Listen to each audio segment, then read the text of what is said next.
अस्सलाम वालेकुम। मिली वॉइस का डेली बुलेटिन आलमी शब रोज़ में नाज़रीन अब्दुल वहाब आपका खैर मक़दम करता है। अहम आलमी इस्लामी ख़बरों को पेश करने से कबल डालते हैं एक नज़र आज की अहम सुर्खियों पर। व्हाट्सएप फैला रहा है इस्लामोफोबिया, हर 3 में से एक पोस्ट मुस्लिम मुखालिफ, मारूफ अमरीकी और भारतीय इदारों की तहक़ीक़। अमरीकी हुकूमत बंद करेगी बदनाम ज़माना गुआंतानामो जेल बंद, 40 कैदी 2 दहाइयों से है बग़ैर मुक़दमे के क़ैद। कोविड-19 के वबाई दौर के बावजूद चीनी मईशत में ज़बरदस्त उछाल, GDP बढ़कर 6.9% हुई। और मग़रिब मुस्लिम जमहूरी हुकूक़ से मुताल्लिक़ रखता है मुनाफ़िक़त, इस्लामिक लॉ प्रोफेसर का 2 टोक बयान।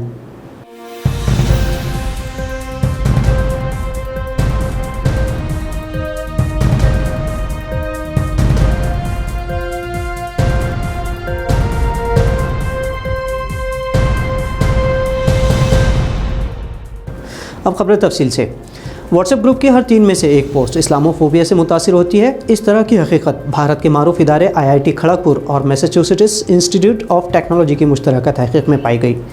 भारत के मौखर अंग्रेज़ी अखबार द टाइम्स ऑफ इंडिया की खबर के मुताबिक 5000 से ज़्यादा ग्रुप्स और 2 मिलियन से ज़्यादा पोस्ट खंगालने के बाद दोनों इदारों के मुहक़्क़ीक़ीन ने पाया कि जितने भी पैगामात व्हाट्सएप पर भेजे जाते हैं उसमें से हर 3 पोस्ट में से एक में मुसलमानों के नाम से डराया जाता है।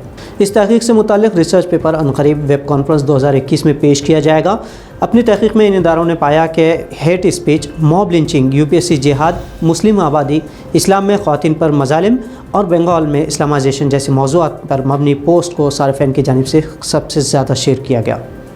अमरीकी हुकूमत बदनाम ज़माना गुआंतानामो जेल बंद करने का इरादा रखती है और बाइडन इंतज़ामिया ने साबिक़ सदर बराक ओबामा के इस फ़ैसले पर अमल दरामद करने का अज़्म ज़ाहिर किया है। बाइडन इंतज़ामिया के मुताबिक बाइडन के सदारती ओहदा छोड़ने से कबल गुआंतानामो जेल बंद हो सकता है। मारूफ खबर रसा एजेंसी रॉयटर्स से बात करते हुए सीनियर एहलकार ने बताया कि इस महंगे तरीन जेल को बंद करने के पीछे कई मसाइल मौजूद हैं, जिसके सबब डोनाल्ड ट्रंप ने इसे जारी रखा हुआ था। आपको बता दें कि सितंबर 2001 में अमेरिका के वर्ल्ड ट्रेड सेंटर पर हमले के बाद अमेरिका ने दहशतगर्दी के नाम पर यहाँ सैकड़ों कैदियों को रखा था, लेकिन जेल में इंसानी हुकूक़ की सरी खिलाफ वर्जी के बाद अमेरिका को अपना फ़ैसला तब्दील करना पड़ा था। फ़िलहाल इस जेल में 40 कैदी हैं जो गुज़िश्ता 20 सालों से बग़ैर किसी मुक़दमे के सऊबतें झेल रहे हैं। कोरोना के सबब एक तरफ जहां पूरी दुनिया की मईशत ठप है तो वहीं चीन की मईशत चौथे सैमाही में फिर से बढ़ गई। तीसरे सैमाही में चीनी GDP 6.1% थी तो इस बार ये बढ़कर 6.9% हो गई। साल 2020 में एक तरफ पूरी दुनिया की GDP में मुसलसल गिरावट आई। इस दौरान भी हैरत अंगेज़ तौर पर चीन की GDP में 2.3% इजाफा हुआ था। माहिरीन के मुताबिक लॉकडाउन के दौरान चीनी अशिया में मांग के सबब चीन की मईशत को बजाय नुकसान के फ़ायदा ही हुआ है। हालांकि साल 2020 में कोविड-19 के शुरुआती दौर में क़यास लगाए जा रहे थे कि इस वायरस के चीन के वुहान शहर में पहली बार पाए जाने के बाद चीनी मईशत को ज़बरदस्त धचका होगा और नुकसान होगा, लेकिन नताइज इसके बरक्स हुए। मुस्लिम जमहूरी हुकूक़ से मुताल्लिक़ मग़रिब मुनाफ़िक़त रखता है। इस तरह का कहना है कैलिफोर्निया लॉस एंजलिस यूनिवर्सिटी से इस्लामिक लॉ के प्रोफेसर खालिद अबुल फैदल का। उन्होंने कहा कि मग़रिब इसलिए नाकाम हुआ है कि उसने इस्लामी ममालिक में जमहूरियत के लिए काम करने वाले अफराद का कभी साथ नहीं दिया।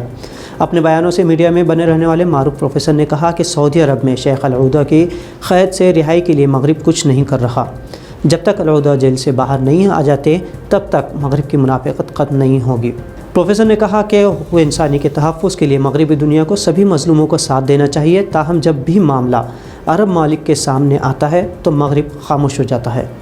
इंडोनेशिया के मारूफ इस्लामी स्कॉलर अबू बकर बशीर ने साल 2002 में इंडोनेशिया के बाले में हुए बम धमाकों में अपना हाथ होने से साफ इनकार किया है। अबू बकर बशीर को धमाकों के बाद गिरफ्तार किया गया था और उन्होंने 10 साल जेल में भी गुजारे। रिहा होने पर इंडोनेशियाई तहक़ीक़ी एजेंसी को अपना जवाब देते हुए उन्होंने कहा कि वो इस्लाम के नाम पर तशद्दुद को कभी कबूल नहीं कर सकते। अबू बकर बशीर ने अल-कायदा से मुंसलिक एक जमात की तश्कील की थी जिस पर धमाकों का इल्ज़ाम आयद किया गया था। यमन में सऊदी अरब इत्तेहाद की जानिब से जंग थोपे जाने के बाद से दाइश यमनी फ़ौज के ख़िलाफ़ लड़ रहा है। ईरानी खबर रसा इदारे प्रेस TV के मुताबिक सऊदी अरब की मदद से जंगजू ग्रुप दाइश के साथ मिलकर यमनी फ़ौज से महाज़ारा है। यमन के मारिब इलाक़े में जंगजू ग्रुप्स और यमनी फ़ौज में घमासान जारी है और इसी दरमियान अंसारुल्लाह ग्रुप यमनी फ़ौज से उसके इलाक़े को कब्ज़े में हासिल करना चाहता है। प्रेस TV के मुताबिक यमन की फ़ौज को दाइश और अंसारुल्लाह और अमरीकी मदद से चलने वाले तकफ़ीरी जंगजू ग्रुप से मसाइल का सामना है। यमन पर हमले के बाद से अब तक सैकड़ों यमनी शहरियान को अपनी जान गंवानी पड़ी है और लाखों लोग बेघर हो चुके हैं और भुखमरी का शिकार हैं।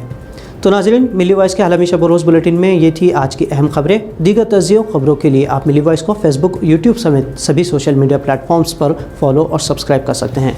अब्दुल वहाब को इजाज़त दीजिए। अल्लाह हाफ़िज़।